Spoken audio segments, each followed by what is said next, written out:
Hello and welcome back to Trails in the Sky the Third. I will note, as multiple people asked about it previously, I forgot that Zin even had that True Descend carved on him.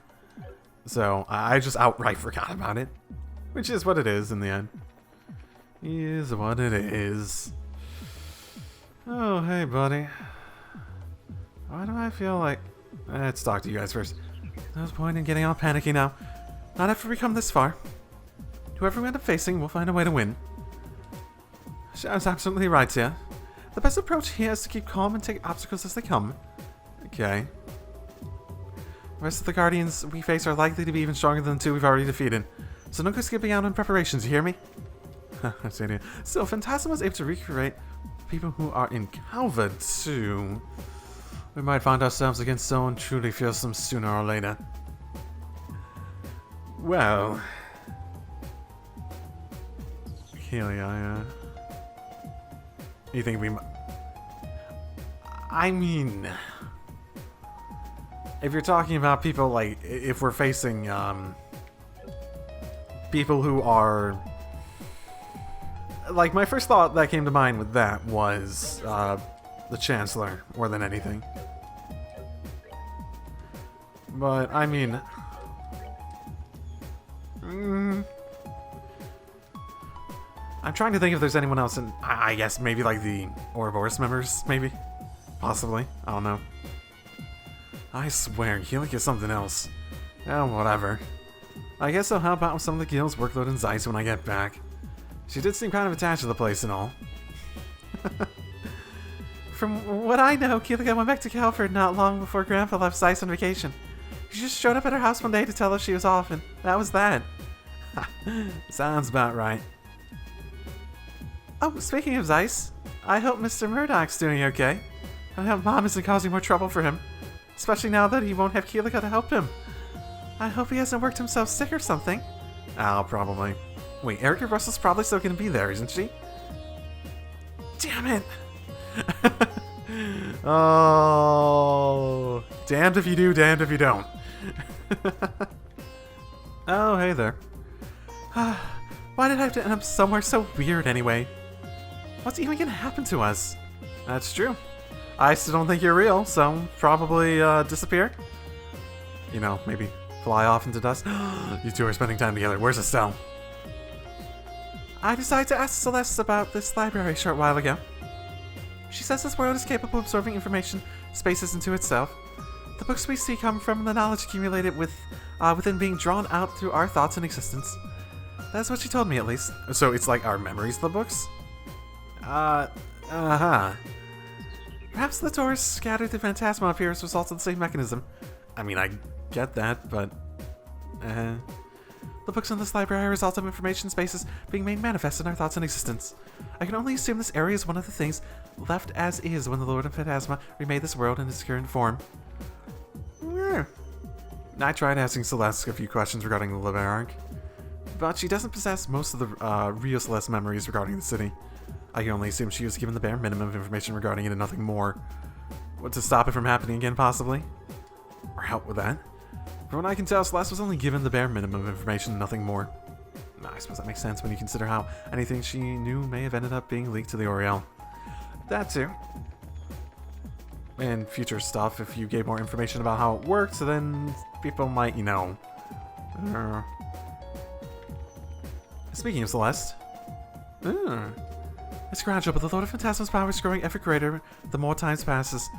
Echo, you really shouldn't log out so often. You should really do this all in one weekend, shouldn't you? Shouldn't you, Echo? No, man, I don't have the time, man. You should do this all in one weekend. You should post all the episodes right away so everyone can watch them right now. No, man, I don't have the time. I don't have it. Come on, Celeste. Don't be the viewers. No. Please, hurry. No, I can't.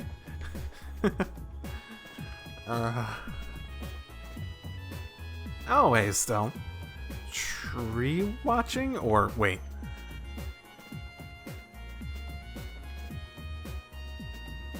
What is this? Oh, that's Analyze? Oh, shit. That didn't look like anything to me. Away from me. She really can sleep anywhere, can't she? Apparently. I got you. Now I can go to the plush kingdom too. Oh boy. oh boy. I'm feeling kind of hungry, so I came over here to get something to eat. I'm a good cook, right? What are you looking at me like that for? Exercise makes you hungry. It's a fact of life. I'm feeling kind of thirsty too. Maybe I should go for some ice cream or something. That's not how you quench thirst. Oh my goodness. The Lord Phantasma appears to have some rather capable warriors under his command. If that's the strength of the second Guardian, I dread to think how powerful the rest will be. This is really going to be quite the challenge. I notice Vander and Oliver don't really, spend much time together. It's something I've really noticed over time. They have very few times where they're actually interacting. I thought they got along, I know he's, always frustrated by his antics in a way, but I thought they still got along decently well. I'd heard Keelika was able to make her way through one of the Shadow Towers alone, so she's clearly a force to be reckoned with. I wish I had been able to meet her when she was still in the barrel, to be honest. I do remember doing that. Regardless, at least now we are halfway through this plane. Perhaps now would be a good time to make sure everyone is well trained and battle ready. Right. Because we only have 4 monuments, right? Oh boy. Oh, and also, game. No, I'm not going to make sure everyone's trained and battle ready. No. That comes endgame. I have a horrible feeling I'm going to get a real ear from Keelika when I get out of here. I hope I'm wrong. Keelika's not a great loser. Take it from me. I see a whole lot of yelling in my future next time I see her. Lord Phantasma really seems to have some capable warriors under his command. Come to think of it, that Swords Ritter said that he's one of the Guardians too, yes? Right, and if he's implying he's, LoH, then, yeah. There's some challenging looking books on the bookshelf. Okay. Oh boy.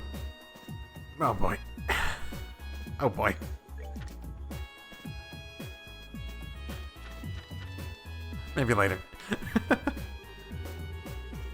I was reluctant to comment at first, but now I feel obliged to do so. Do you not find such remarks a little imprudent? Imprudent? Uh-huh. It's clear from all they've done so far that the Lord of Phantasma is our enemy. Oh, do you think he might not be? Furthermore, while the Guardians we are fighting may not be the individuals themselves, the personalities are still being violated. In light of that, I hardly find it appropriate to be talking about all this like it's some sort of game orchestrated for your entertainment. Reese? What's got you so mad all of a sudden? I'm not. However, I was under the distinct impression that we are all in agreement on one thing. The Phantasma was our enemy. So I now stand by and listen to them being, of all things, praised. Really now? Come to think of it, every time we've encountered them, they've always made a point of taunting you and Kevin, haven't they? They wouldn't have anything to... that wouldn't have anything to do with why you're angry, would it? Oh, I bet it does. Lord Phantasma seems to have a peculiar fascination with Kevin. And yet you just can't work out why. That's why you're getting so worked up, isn't it? I think we both have a good idea who it is at this point. I really can't think of anyone else besides who I talked about before anyways. This isn't a game, Ren. You might be a genius, but that doesn't mean everything in life will go the way you want it to. And to assume otherwise is sheer arrogance. Okay, that's enough. Yeah, I assumed it was Estelle. Estelle to put her leash back on Ren. Let's stop this before it gets nasty. Ren, bringing up things that clearly bother people and teasing them with it isn't a very nice thing to do. As for you, Reese, she might be smarter than other girls her age, but that doesn't change the fact that Ren is still an ordinary 12-year-old girl. Excuse me? I'm not sure I understand what you mean. Well, let me put it this way. She's smart and she's strong, you both know that. But do those things really make her that much different from other girls her age? Or makes it that she can't act like they do? Because I think you'd find plenty of 12-year-old girls out there or a little selfish and cheeky, or like to cause trouble. That's pretty normal. Well, she's got tons of good points too, like how she's always considerate towards others when the situation calls for it. See? She's just like your average girl who goes to Sunday school, right? Just a little brighter and a little stronger. You think so? It just doesn't seem fair to me to hold her to a totally different standard than everybody else her age because you see her somehow different. That's not to say to tell her off if, that's not to say don't tell her off if she's been bad, because you do that to kids too. It's more you're being unusually hard on her. I suppose you may be right. Yeah, my apologies, Ren. Really? I wasn't expecting an apology from you. Although your face says you still got a lot you want to say to me. Naturally. After all, admonishing unreasonable children is usually their elders, however special or not special they may be. Yep, like I said, I'm not going to disagree on that point. As long as we're all here, we're basically her guardians and stuff. Oh, please, you can say what you like. But, by the way, Estelle, you said I was just like your average girl who goes to Sunday school, right? Sure did, am I wrong? Well, what if I told you I killed a Sunday school once? She might have done that at some point, actually. You can think whatever you want about me, I don't care. But I do want to make one correction. I wouldn't be attending school as a student. I'd be teaching there. I've got 3 doctorates Wait, I've got 3 doctorates after all. You what? What? One's in chemistry, one's in mathematics, the third is in information theory, which is a really odd one to have, because that's probably more significantly to do with, like, data and stuff, like in, you know, computers and whatnot. I haven't published regular papers in those fields. I suppose that would make some sense in terms of keeping, Potter Modder up to, you know, code. Chemistry less so, though. I do it through, someone else because I don't want the hassle of someone finding out who I am, though. Right.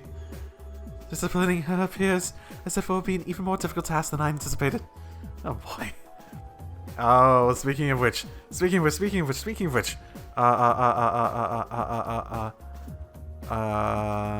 Okay, this one actually might be under that. Pops Brothers Eye Central Factory. Okay, no name associated with it. I was wondering if maybe one of them might have been something published by her. Don't go underestimating me if you wouldn't mind. And don't forget, you've got no chance of getting out of this world unless I'm with you to help. I plan to have you along, Ren, okay? Arrogance is... Oh, whoops. I just hit my finger. Ow. Arrogance is one thing, but, you know, don't get actually arrogant. Confidence is one thing, don't get actually arrogant. Anyway. Oh, there she is. I was wondering where she went. So released us off her own good. Why is she so attached to Ren to begin with? We should be enemies. Oh, that's not a thought process that's gonna help you very much. Unless you actually, you know, give it a chance. Okay. What I want to do is I want to do Star Door 10 and 11 now. I believe they involve trials, so I'm not sure how long that's gonna take. So let's try it. Bring to me the girl who plays with the giant doll, however inside a trial awaits her.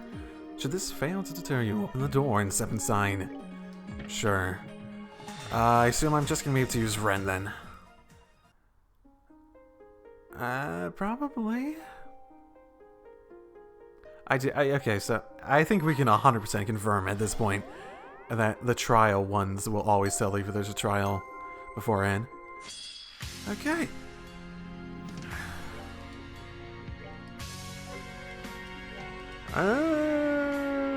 Okay, do I have much on her that...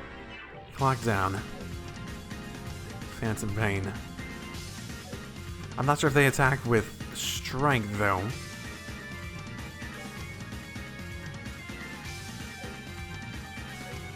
Are they weak against anything? Oh, I should have put on a remote ability that was actually decent. Oopsie daisy. They're not weak against anything explicit. So I guess let's test this a little bit. 0. Okay. 1. Are you trying to... Are you trying to apply a status to me? Is that what you're trying to do? Huh. That was weird.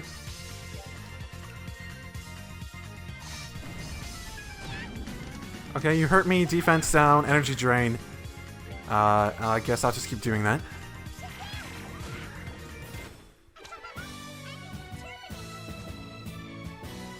Was that supposed to be difficult? Legitimately, was that supposed to be difficult? That was, like, really, really easy. You have overcome the trial. Yeah, what a trial. Thus, I shall grant you a memory fragment and my blessing. Whose blessing are we being granted anyway? That's a question.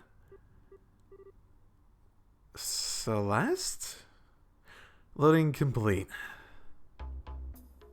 Oh, is this gonna have to do with pot? Yeah, it's gonna have to do with Potter Modder. N81 0010-66? 13 factories. Gordias Class Tactical Archaism Development Plan. Author 13 factories. Codename Potter Modder. Okay, plan overview. We intend to develop a cutting-edge archaism that inherits the DNA of the rest of the Gordias series, while containing a more advanced control system. And retain the same tactical effectiveness that was primarily developed. That was the primary development goal in previous models, while allowing for more flexible and precise strategy usage as well. Effective radius. The archaism is intended to be accessible across the whole continent. Powerful main and sub-engines should allow for it to operate for several years without resupplying. Well, okay, that explains something. Autonomous combat ability. The use of the Mars Integrated Orbital Arithmetic Logic Unit will allow for the advanced autonomous combat and effective identifying of targets. Okay, basically what they're saying is that they have a good computer to actually make decisions and AI stuff. In addition, the Archaism's control system will make use of the operator's nervous system, allowing for reflexive, instinctive movements in combat. How does it do anything with Ren's nervous system? Is she actually? She's not. I mean, she's operating it, right? She's not like. It's not like she's inside it, and she can operate it remotely as well. The operator will communicate with the Archaism without being in physical contact with it. This will require a compatible candidate and found and chosen. Okay. That has a very bad implication involving surgery and such that would have had to have been done on Ren in order to, you know, hook up to her nervous system. Dimensions. Okay. Height, weight, nervous system. What is that? This thing right here. Revival system. This is probably the most interesting. I don't remember anything on it. Okay, this is right here. Okay. Okay. Overall height, 15.5 arch. Unit weight, 55 torm. 68 torm when fully armed. Okay. The Archaism's primary weaponry will be its orbital energy cannons, but it will have other kinds of orbital weaponry and several gunpowder-powered weapons as backup. I'll also have a revival system, which will use an ornament to generate healing energy to heal and revive its operator in times of danger. Okay, I remember that being used. The armor plating will be made using trilogy alloy. That's a thing. Has that been mentioned before? Or in like Cold Steel? I don't remember anything like that. Trilogy is the most fitting material used, given that it's the most capable we have access to in all regards. For data regarding strength, see files on the Gospel Plan.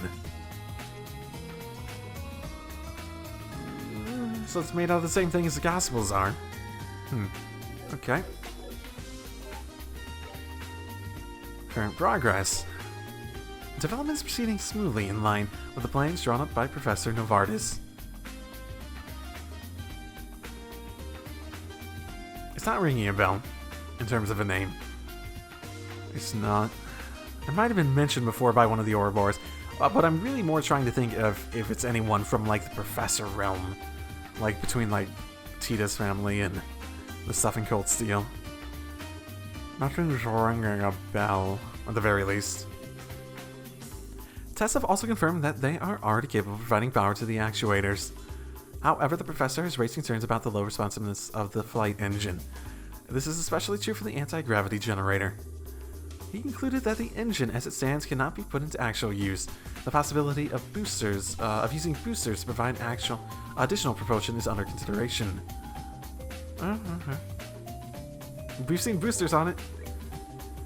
Development of the actuators is experiencing significant difficulty.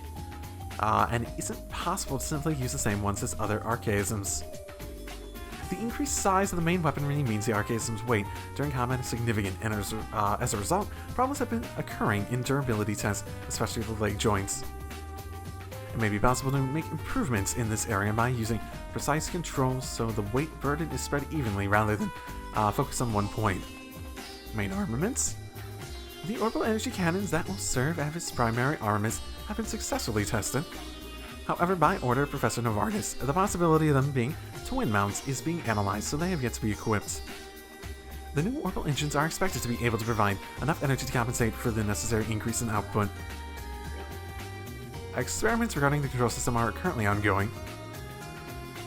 For the results of the experiments that have been carried out so far, see separate entry. Oh, this isn't? Huh.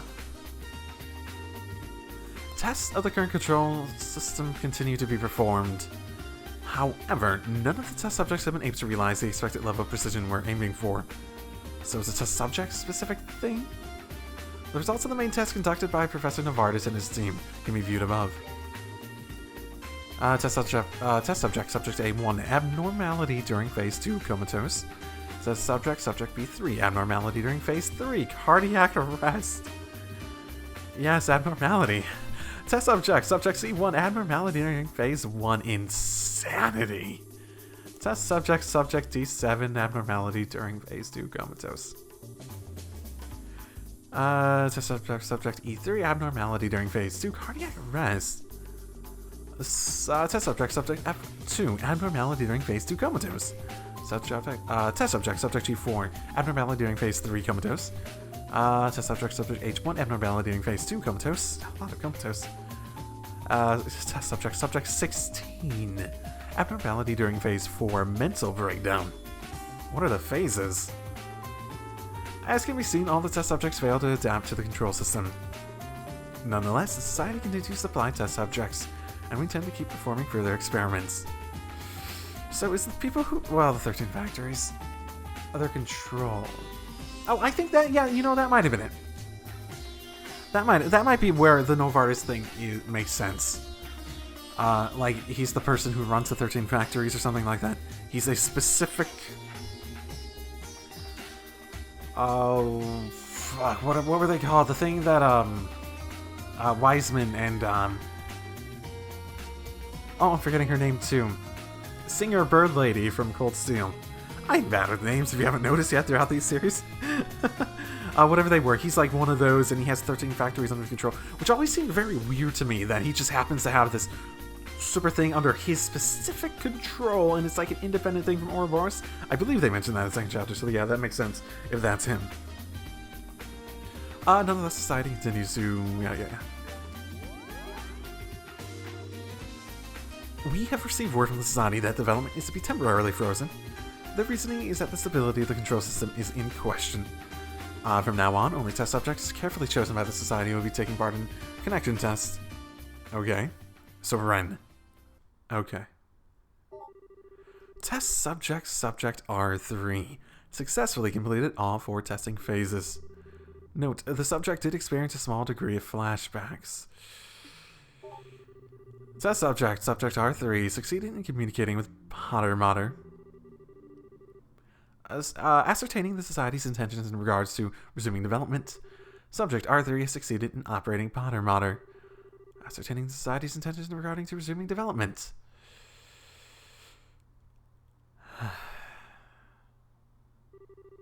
Side story, Gordias class experiment report finished. Okay. That was shorter than I expected.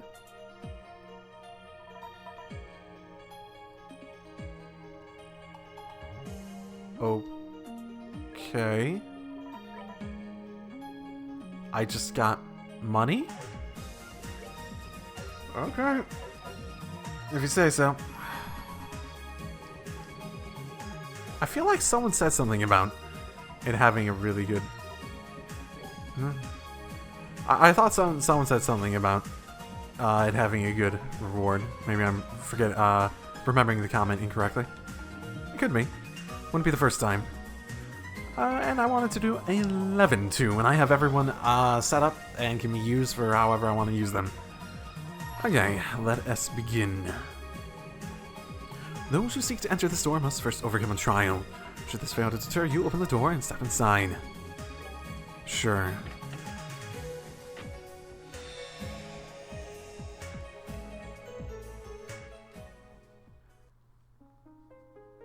Okay. Star Chamber. Is this gonna be as easy as the last one, maybe?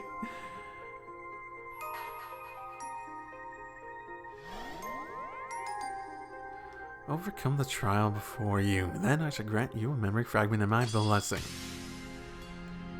Oh, look at you biggins! Oh, Flex arts that are used against it. That's nice. That's nice. Speaking of which, let's, I don't have that actually set up as my thing, so...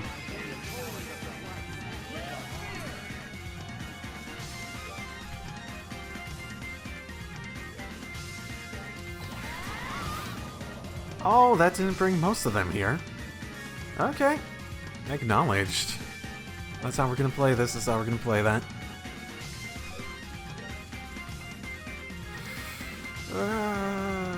Forget, I think that's just the strong attack one.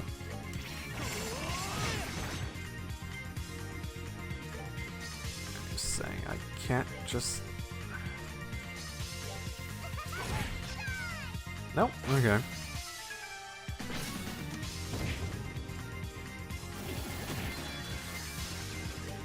That's fine. I can live with that.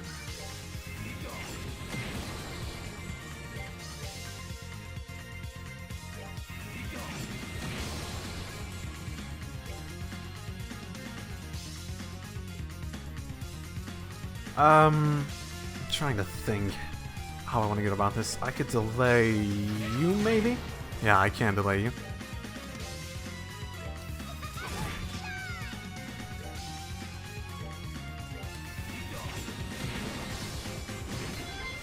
Oh, those explode. Yes, they do. Yes, they do.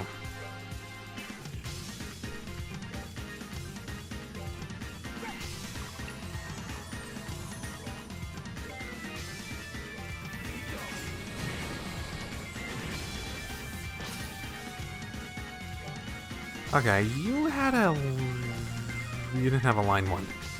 Did you? I thought you had a line. No. You don't have a line one. Boo. I can keep delaying you, though. I'm not using you as my primary attack method anyways.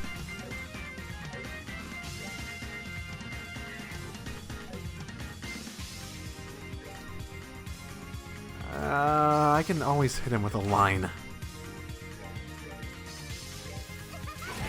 Stay away from that explosion.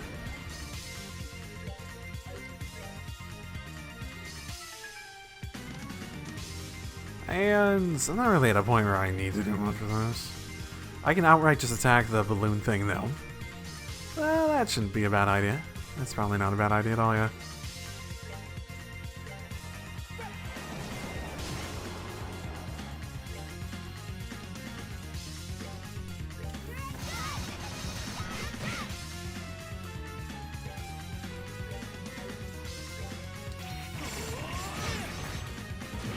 She still had her guard, and she still had her guard, so... That's, yeah, that one.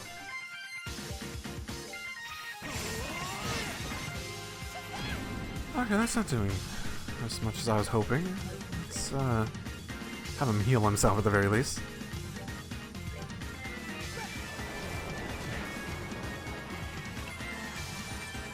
And can keep up that delay.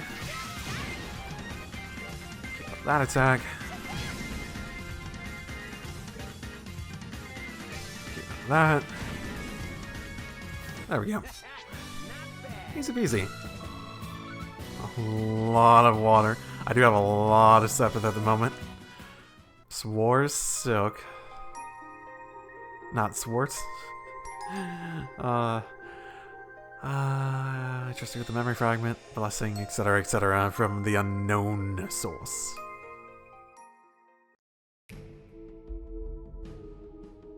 Oh, really? Did he have feathers actually on his mask? I don't remember that. Okay. An investigative report on Phantom Thief B, his crimes, his history, and his true identity. Are we actually going to get into that? Or is the conclusion going to be... We don't know.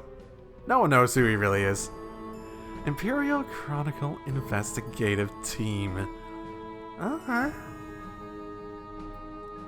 I know he's... I mean, he was in Erebonia a bit, but...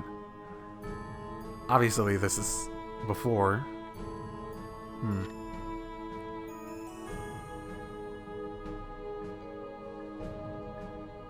Oh my goodness, that freaking... Oh, where's my mouse? Oh, yeah, you don't see I don't see the mouse in this one, in this, like, view. The, like, I love you one. Phantom Thief B has quite the lengthy and productive career in thievery in the Empire, as the amount of records we have been able to find on his crimes proves beyond a doubt. Yeah, I suppose he was pretty infamous, even in Cold Steel by that point, in the area. From numerous paintings held in the Imperial Art Gallery, to a septim crystal held in the Empire's customs warehouse, to even a cutting-edge tank held in the Imperial Army Research Facility. I wonder if he stole that for the freaking Society. Nothing's truly safe when he desires to steal it. His conquests aren't limited to inanimate objects. He has been guilty of pretending to be a military officer and eloping with the wife of a Marquis on one reported occasion. What Marquis was that? I hope I met him. Yet, and this is perhaps the most baffling part, there's no concrete evidence to suggest he has profited from his exploits. Rather, the objects stolen usually end up in places so bizarre, their owners are liable to faint upon hearing them. In other cases, they're transformed into mirror, which is then rained down from the sky, in areas largely inhabited by those less fortunate. Hearing this, one might be led to think him a vigilante thief who takes from the rich and gives to the poor, but make no mistake. The truth is not so simple. The wife of one Marquis discussed earlier is a fine example of that. As of this writing, it has been a little over half a year since the elopement took place. Since then, she has remained unaccounted for. Oh. That's not good. Is that brought up in Cold Steel, though? I wonder. I don't remember anything like that. Presumably she went to the Society. I wonder if it's anyone we know. Many of the items stolen by him may return to the public eye in some fashion, but not all. Between his eccentric techniques and his bizarre behavior regarding the objects he steals, it might appear as though his thefts are purely whims and nothing else. Upon studying the overall picture and reviewing the objects and indeed people in play, you begin to see that they all have one specific thing in common. Take the artwork stolen from the Imperial Art Gallery, for example. Each of them were works of pure genius, painted by a master of their craft. But they gained a reputation for being too complex for the target audience of such works, the nobility, and were shamefully stored away instead of placed on display. Similar could be said of the septim crystal, known for its unparalleled beauty after being seized by customs. It was sealed away in the warehouse and doomed never to be admired by human eyes again. The tank, again, is one more example. With its promising development cut short rather than be put to good use, it was left collecting dust. As an aside, the case of the Marquis' wife does contain some striking similarities to the not being used and sealed away concept. Despite marrying her, he devoted most of his attention to his concubines and barely spent a thought for her. In conclusion, we can now see that the underlying motive for his actions is finding objects of beauty that have been abandoned by the world and freeing them from their foolish owners. Was this written by Phantom Thief B? This feels like it might have been written by him himself at a point. No matter how the world may see his crimes, his motive is clear. The truth of that is evident in the cards he leaves before committing his crimes. This is the so-called liberation of beauty mentioned upon each of them. Phantom Thief B steals not for money, but for an ideal he believes in. I don't disagree. I'm trying to think of the things he's stolen across the games, and they almost always are such trivial things compared to being super beautiful works of art. But at the same time, the beauty of them probably is more drawn not from them being the item themselves, but rather the group he's fucking with at that time, basically. Phantom Thief B steals not for money, but for an ideal he believes in. And it is this fact we believe are clues to his true identity.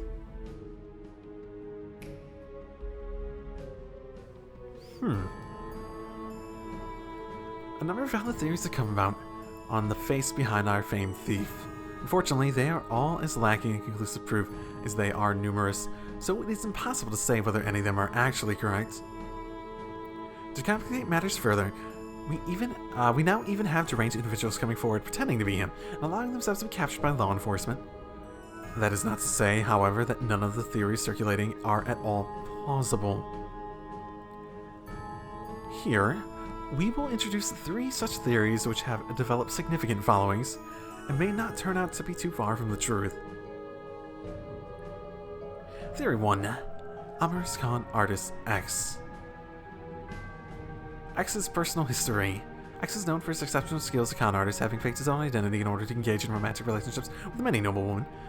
He was as handsome as he was capable, and he was exceptionally proud in nature as well. Born to a family in the temperate South, he became used to stealing in order to make ends meet from a young age. But why the South? According to testimony from a companion of his at the time, he was never once caught for such thefts. The reason X converted from being a common thief to a con artist is believed to have stemmed from falling in love with a noble woman of much higher social standing than he. The rule of the aristocracy is absolute in the country he called home. So what, Arabonia? And blessed romance between those of different classes unthinkable. With that in mind, he resolved to create a false identity in order to make his dream possible. Following his first rousing success, he came to do the same on a myriad of other occasions, indulging in one forbidden affair after another. It was a mere 10 years ago that he was arrested on suspicion of identity fraud, but performed a miraculous escape from prison. Ever since then, his whereabouts have remained unknown. Thoughts? Both X's peerless skills as a thief and his interest in forbidden romances with noblewomen sound remarkably like what we know of Phantom Thief B. So this is someone that we actually know exists, right? This X. He's someone we know exists, and we're saying, oh, maybe this is him in the future, right? This isn't like some speculated, like, maybe he's someone who had this sort of history, right? Also worth noting is that despite using his abilities of deception to court those of vast wealth, he displayed virtually no interest in their fortunes. That is to say, he gained no financial benefit from his action whatsoever. Instead, he simply lamented that he was unable to indulge in them because of something as trivial as a social class. We conclude that his attitude bears a striking resemblance to the thief's own views on beauty. Maybe. Theory 2. Tragic Artist Y. You know what would have been really interesting? It would have been really interesting if you had Phantom Thief B in all this. And then, like, in Cold Steel, you had Phantom Thief B. But he looked entirely different. Maybe not exactly the same, but, like, he had maybe a different voice, maybe a little different mannerisms, that sort of stuff. And maybe there's, like, a league of Phantom Thief Bs. That would have been really interesting if they did something like that. Especially with this tons of different potential,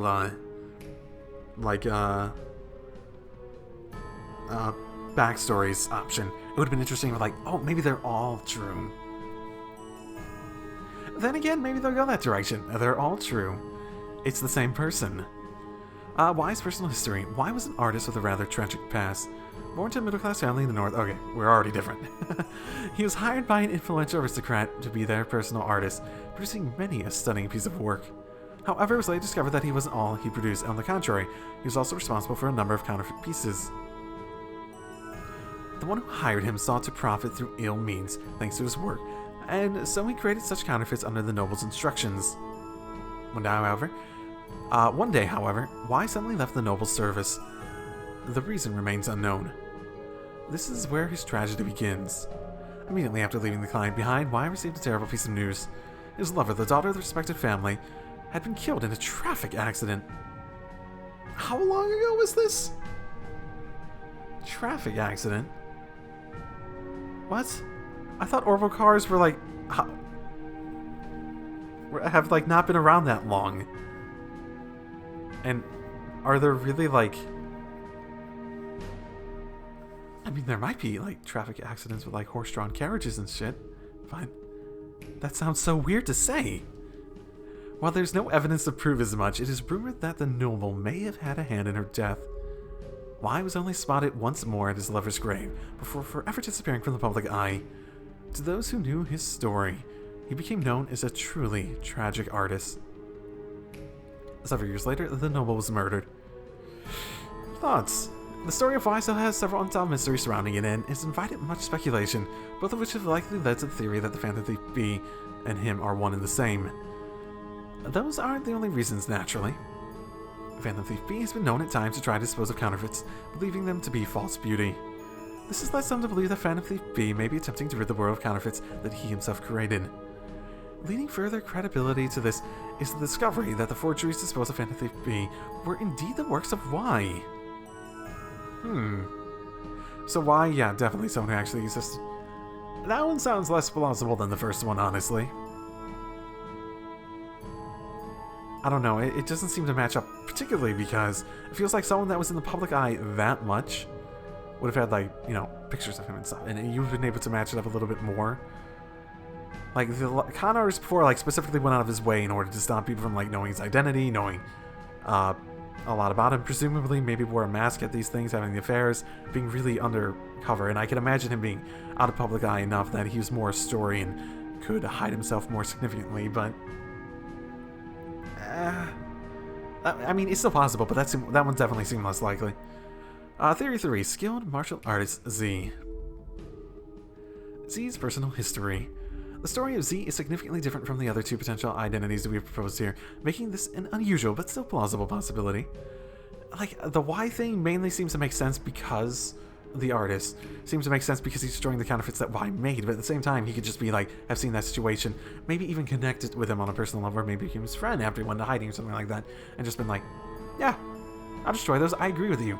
You should let me know all the ones that are counterfeit so I can go fuck them up, that sort of thing. Z was born in the Far East as the son of a famed military family. Okay. He was an attractive, delicately built young man, but he was far more skilled at martial arts than his frame would have suggested, being blessed with a great natural talent. He doesn't really fight very martial artsy. He's strong, but his fighting style is like nothing like that. He's also said to possess a keen, sharp mind, and there is also mild arrogance about him too. Z was indeed blessed in nearly every way. He came from an important family, he had skill, he had looks, and as a result, he came to feel bored with the world around him. He hardly kept such thoughts to himself. In fact, he often voiced his complaints to anyone within earshot. These complaints persisted until one day, he simply disappeared, telling no one where he was going and leaving nothing to suggest his next destination. Thoughts? Much of this theory is based on the idea that geniuses being eccentric by nature. There are some who say that the fighting style of Z has some resemblance to the peculiar skills used by Phantom Thief B. But in terms of credibility, this theory is barely a cut above many of the other similarly unusual suggestions. Still, the idea that the man beneath the mask is one from the East is certainly an interesting and exciting one, leading many to wish it were true, even if they find themselves doubting it actually is. Yeah, no, that one definitely didn't seem very likely. And I wonder how, like, credible any of these, like, people are, even. Are they just stories? Are they, like, what are the records on these people's existences? Because, like, myths and stuff like that, especially, like, stories like that, tend to get blown out of proportion as they're passed down the ages. Well, I suppose all these seem like they're relatively new, but at the same time, it's the same idea with rumor. It's like a telephone game sometimes. Things get way out of whack. And, that could be part of it too. Maybe they're all true in some form. But the details, like being from the Far East or being from the North, being stuff like that, maybe they got mixed up, added in to make it more dramatic, make it seem like there was more of a story to it. You could probably legitimately find all of those and mash them into one big backstory and make them work together if you just cut out some of the minor details that make them specific to each one. Well, that brings us to the end of the outlining three very different theories. Could X, Y, or Z be the true identity of our famed Phantom Thief? Or is the truth perhaps something else entirely? The only way we know for sure is to hear the truth from the man himself. Of course, whether we can trust anything he says is a discussion for another time. Postscript. After this article was first published, we received a card believed to be from Phantom Thief B himself at our office. The contents of the card are as follows. The truth of my identity is already within your grasp. My number reveals all. B. So is it Y? The second option? Judging by this, it is believed that one of the three theories proposed is the true identity of Phantom Thief B. That said, uncovering the meaning behind his words has proven to be a trying task. Will one valued reader be able to step forward and solve what we cannot? Only time will tell. Side story, Phantom Thief B report finished. Oh, we got a cape. That's nice. What does that do? That sounds vaguely familiar, like we got this elsewhere. Drop right up, moving up. That seems decent. Definitely a bit more situational, putting on people when I don't have better options put on them sort of item, but yeah, seems decent. Oh. What now? Welcome back, everyone.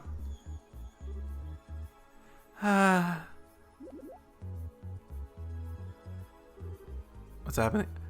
I only went and did the Star Tours. Does it have something to do with the red one?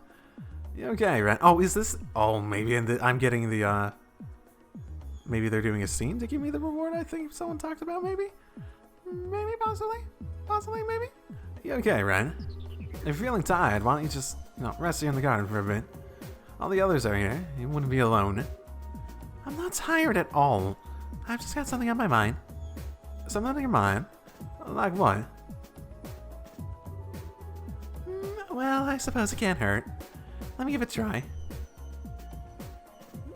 Oh, don't tell me you're gonna wheel Potter Mater into existence.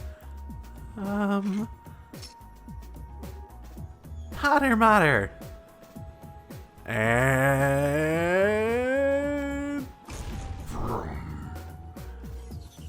God damn. Okay. Ren, you're out of the party. We're putting Potter Mater in. I knew you'd come. Potter Mater. Switch to standby mode. Right, that's that. Ren learned the Potter Mater escrabbed. Sure. Why not? Ren? What? And why do you all look so surprised? Rumor can be directly influenced by people's thoughts. We've established that much already. So why wouldn't Potter Mater come for me? I mean, he was technically, in the world, wasn't he already? He was, by where we found her stealing stone, right? It does make some sense. A little itty-bit amount of sense. Speaking of making sense... I wasn't going to do that arena challenge. I wasn't. But I think I'm going to take a shot at it. I think I am, with my current group here. The hard version one, right? I think I'm going to try that. The path has already been opened. Open the door, step inside, preview your right to challenge, the ordeals inside in hand. Yep, we should be able to do the hard one now, right? Hey, buddy. Oh, good day, it's nice to see you again. Oh, so we'd like to participate again? Oh, is that an invitation I see? I'm gonna trouble you to hand it over. Term invitation, carefully inspected. Thank you. You may now challenge the hard arena whenever you see fit. Well, what would you like to do now? Yes. Yes. Splendid. Well then, if you don't mind following me. I'm just going to use the party I've been using. And we shall begin. I still find it weird that LoH's in there. Maybe he'll be the hard or nightmare boss or something like that.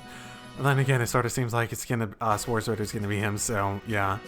Considering the stuff Joshua was saying. It's now the moment we've all been waiting for. Tonight, 4 new warriors will be stepping up to the plate and challenging the hard arena. So let's get right to introducing our first fighters, shall we? In the blue corner, we are led by Father Kevin Graham and the Septine Church's Carlos Ritter. Standing against him in the red corner is the mysterious Team Black Jaegers. Let the first round begin. Step on up and ready your weapons. Ready? Fight! Ba-da-ba. Okay. Cause... Of course.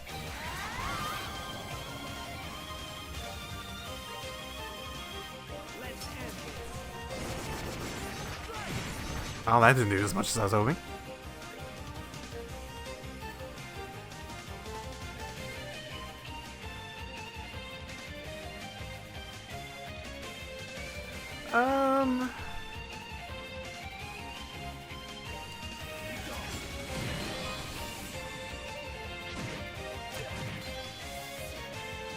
Oh, that wasn't too bad. Do you guys have weaknesses? Not really. Okay. Let's go the generic route then.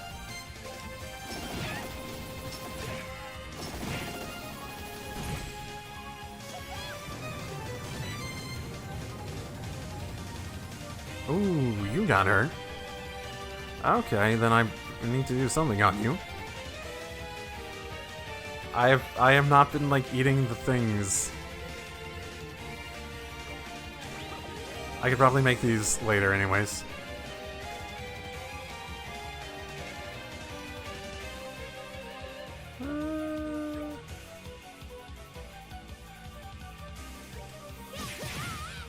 A nice critical.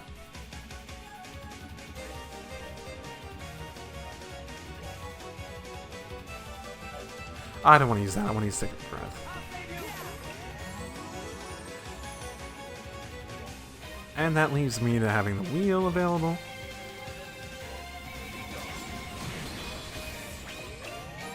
Ooh. Is that a move or a reaction? Okay.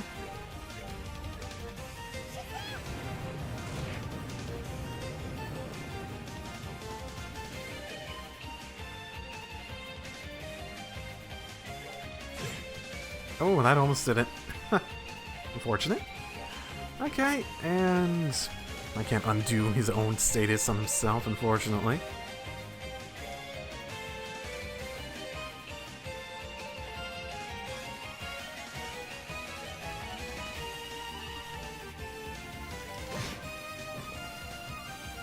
Oh, come on, you move into the range and then you...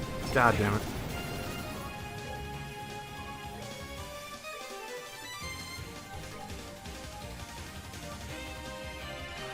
What's a CP at 200? Okay, I can justify using something strong. Sorry, I had my computer like on the bottom in the way, the one I used to record audio more so. The one I used to record everything on. That I, yeah. What's this good one again?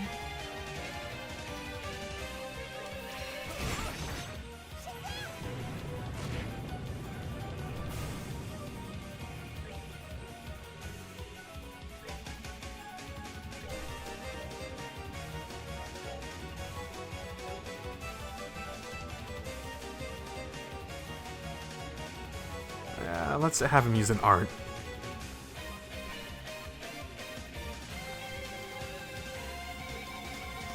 Because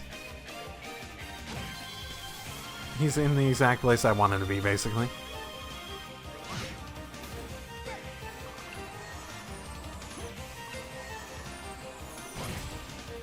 CP's not brought up again, right?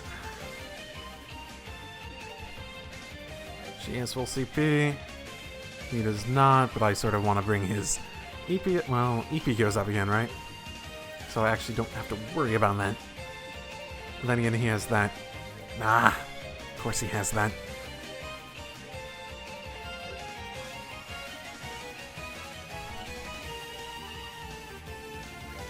Maybe that'll wear off. Maybe I'm lucky. Oh, that was good enough to get a CP up. Good for me. Let's see. Yep, with critical, that should have been plenty. Okay. Round 2. Match decided, winners Father Graham's team. Yay! Oh boy. Let's keep up this momentum. First, allow me to introduce those who'll be fighting in the second round. In the blue corner, those are standing against in the red corner, we have the 13 Factories Manufacturer Team Rheingold? Rheingold? I'm suspicious. Step on up and ready your weapons. Ready. Fight. Okay. Okay, that's a lot of them. This armor's exceptionally tough, so probably want to use arts, yeah. Base defense arc is made this unleashes its full power when HP is low. Good to know. Good to know. So, what you're telling me is I want to take everything out as quickly as possible.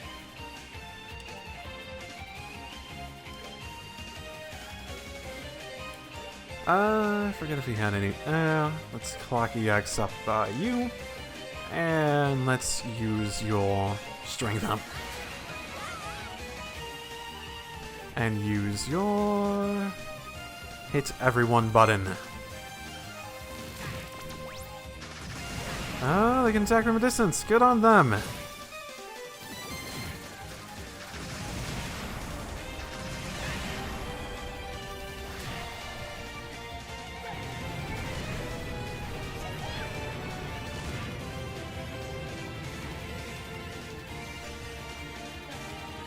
Look at all those me being blinded. Well, that's nice. That's nice of you.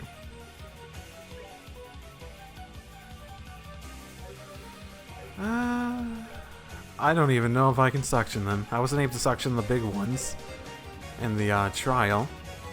I wish I could. Here, let's do something that heals the line, and we can learn it. And is any of this quick enough? No, so I want to try my art instead.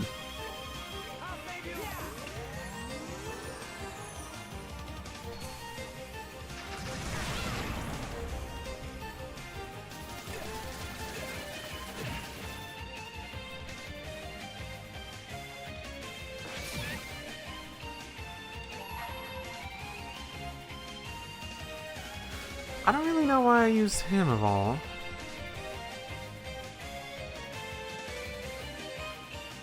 Oh well, these guys aren't weak to the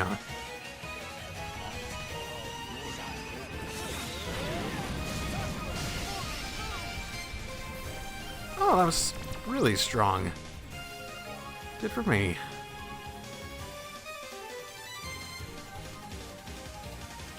And she is healing, but not like mass healing. Oh, that's actually probably decent. Let's see, 12 for him at the moment, just because of my current needs.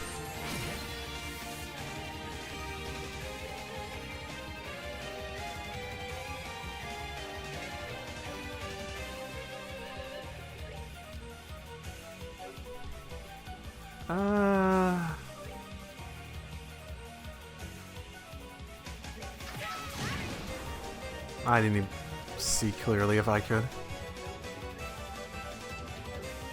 Okay, I need to craft that again.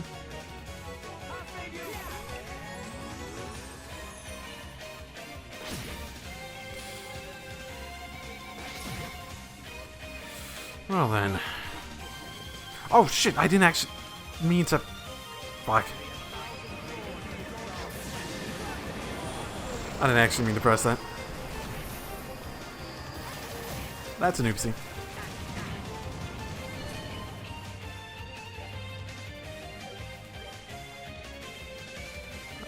Big oopsie.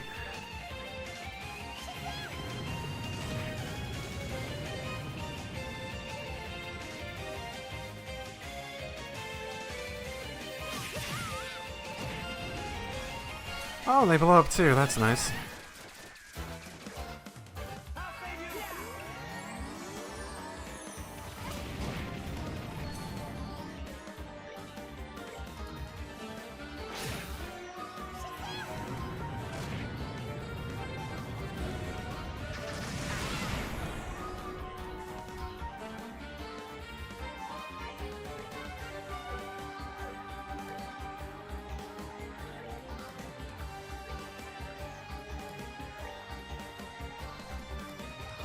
What cures KO? And that cures KO.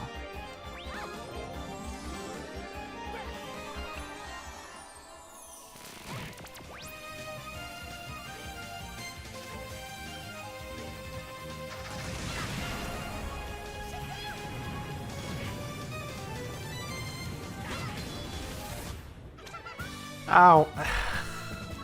Well, I won. For better or fucking worse.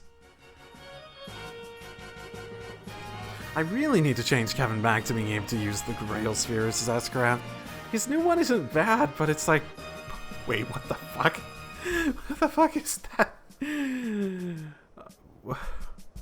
Oh, what's it called? The Blank the Magic Dragon. Am I fighting that? Will our challengers emerge victorious one last time? I want to find out. Let me just find out teams. Grolls Ritter, yay. Standing against him in the red corner, we have what may be an ancient dragon, Team Baby Dragon. Oh, okay. Step on up and ready your weapons. It might be a baby dragon, it might not. Ready, fight! We don't know. Oh, right. We got our HP and stuff back. I remember that now. That stipulation. Okay. Oh my. Teleostine monster that blows perfect bubbles. Okay. A young dragon that resembles Ragnar. Tiny Ragnar. Okay, attacks with tackles in 3 breaths. But they can't put us up against a real Ragnar. That would be way too dangerous, right? Okay. No one's particularly weak against any specific ones, and I still have my defense down. I keep forgetting to change the remote ability. I do. Alright.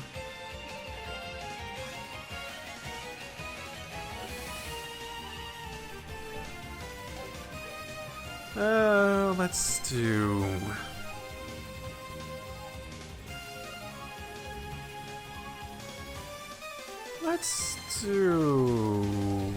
If only that was like multiple guys.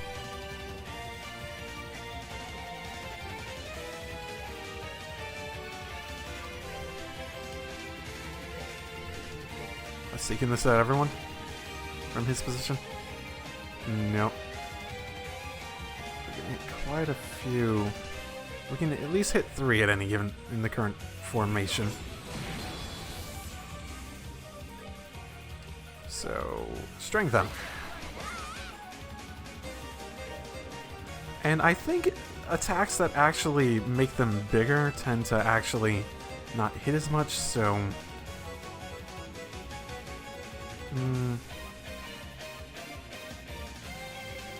Let's try this. Maybe. I mean, yeah, he's gonna move, but... Blind, you say? Isn't that nice? Oh, shit, I want to get that critical. Whatever.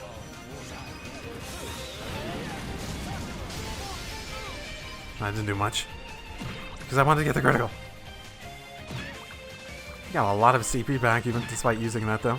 He was barely over 100.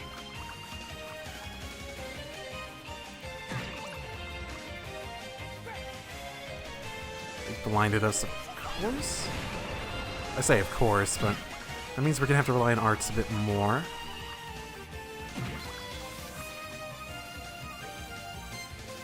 But hey, I got Sacred Breath, so... Go after Annalise. Get her up to 200, please.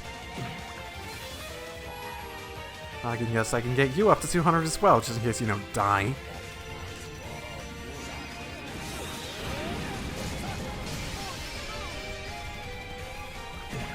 Dude, that didn't have nearly as much CP afterwards. Hmm.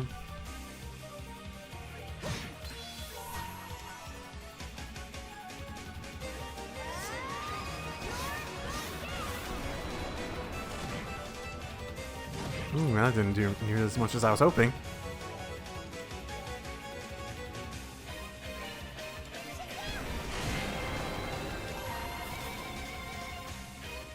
Oh my goodness, what is this? What is happening here? Is this how Potter Matter works?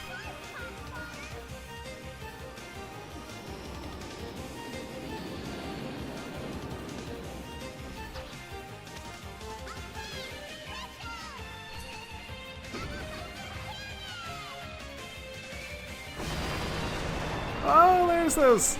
I hope there's some friendly fire! Ah.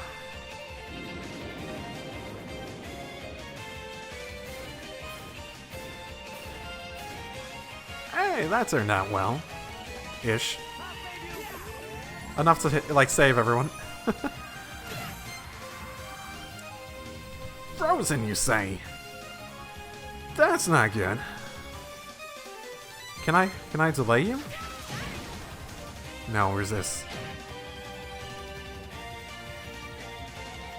Well then,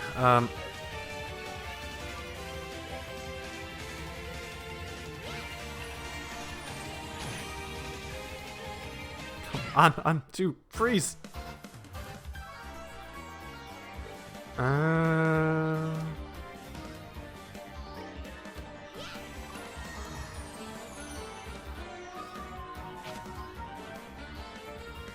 Oh, there we go.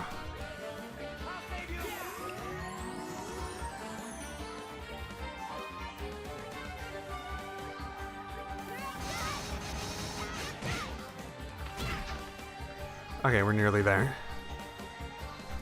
At a point we can deal with this.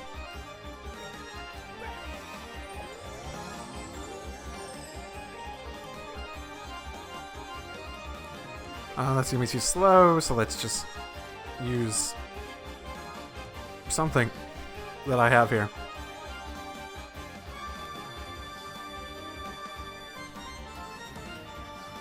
I don't know, one of the... Oh no, I don't really want to use one of those either. Fine.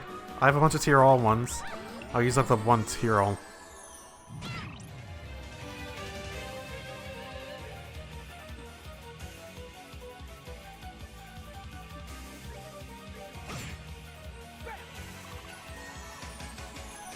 Okay, this one wasn't too bad.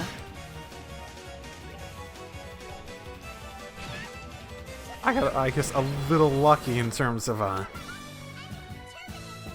things lining up to take all the like little guys out, but a level up.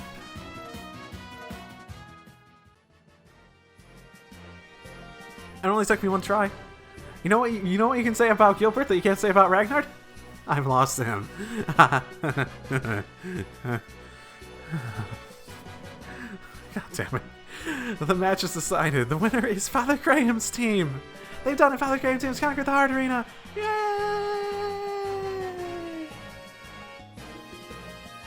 I was told the Nightmare Arena, if I get through it with Annalise, then her thing's upgraded, I believe. So, I'll have to remember that for whenever that comes up. I think I was told it was on Plane 7, so that'll be a little while. See you, gentle friend. Congratulations to you all on your victory. That was really quite a show of skill. Your matches were a joy to watch. These are but a small token of my appreciation words for putting on such a fine show. Spiritual. 10,000 Mirror. You've earned the right to challenge. You've now earned the right to challenge Nightmare Arena. You still need to find an invitation or to do so, however. Okay. My bad. I forgot that's how it's phrased. Should you find one, please do come back here. Great. Wonderful life. It's a wonderful life we live. Indeed. Side story of the arena. Finished. This arena. It's not possible to take on the Nightmare Arena. Entering the door with the required item will allow you to challenge it. Okay. I totally get how this exactly works now then. Okay. I'm looking forward to the Nightmare Arena, aren't I? I'm sure it's called Nightmare for a good reason. Because, you know, it's just like sweet dreams all the way through. All the way through. I guess let's head back to the start. Yeah, there isn't much else I was intending to do this episode. I'm not really sure how much I'm going to cut from that. It was a bit of a weird episode just in general. So, let's go to the last plane and figure out where we need to go next first and who we need.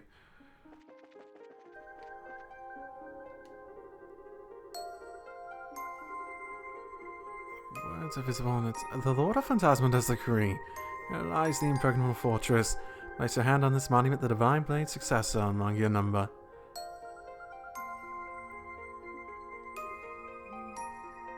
Richard or Estelle? Great. Don't have a clue what impregnable fortress could be referring to, but I think we all know who we're gonna need to have with us this time. But I suppose there's no point in debating if I'm fit to be called a successor. No one else seems to match the description after all. I'd like to try touching it if you don't mind. Sure, can do. As long as we're not hit right away by an enemy right when we go in, I'm fine with that. Yep, etc, etc, etc. Impregnable fortress. Probably the fortress from the first game that we went in with the ship and stuff, and probably that, right? That's the only thing that really makes sense to me. And, oh, I think it starts with an L. God, I'm horrible with names! Leiston, right? Leiston Fortress, right?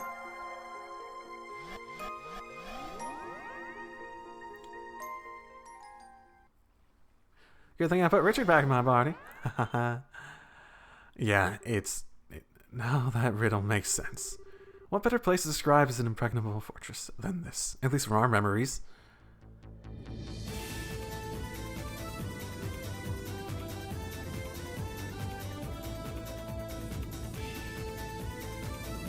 Well, the Guardian stuff don't seem to actually match up at all with, like, where we are, so who knows what it is. Someone did say recently that I could probably bring anyone since basically everyone has, like, interesting dialogue in regards to it, so... Good old Leiston Fortress, huh?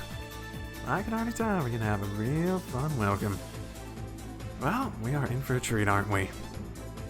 I think it's safe to say that whoever's waiting for us, and I can think of a few who may be, we're going to need to give our battles our all. This isn't an area we can conquer with anything less than top form. This is just cheating! I can hardly wait to get started. Okay. I think that's probably where I'm going to end it. I have a lot of stuff that I can do with a lot of things.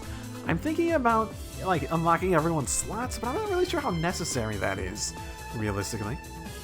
I'm not sure if we're at a point where we're actually having upgrades to the weapons. Not really. But we have Master Beads! Love me some Master Beads. We're getting double ones, though. These are technically not like a significant improvement defense-wise. I mean, it's a good amount, but we lose a lot of speed by doing that. It also increases movement a bunch, too. Might be a good idea for, like, Ren, who has no movement. Literally 2 movement. My goodness. Okay, maybe not, though. She's mainly my art person, anyway. None of these all seem that useful. So, meh. I haven't really need items much either. I've mainly just been taking out whatever I, like, have at the time, and it's been plenty whenever I've needed it. I'm not really at a point of preparing for stuff. For the Sepith, though. I'm thinking, like, I might just save it and use it whenever I need it for setting up new people. Like, oh, I want to set this person, but I need this a little bit better once I'm going to get the best thing. Maybe.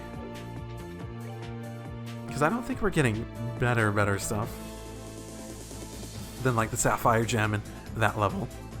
I guess that's a fair question to ask. Should I expect more than that?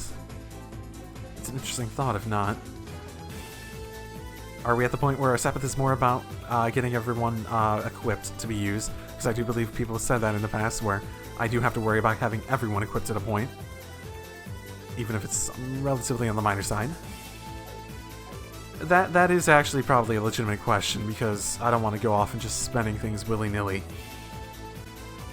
spending stuff willy-nilly since it can be hard to come by. And I do like that they gave us just a bunch in that last area, so I guess I'll see you all next time. Drive safely, everyone.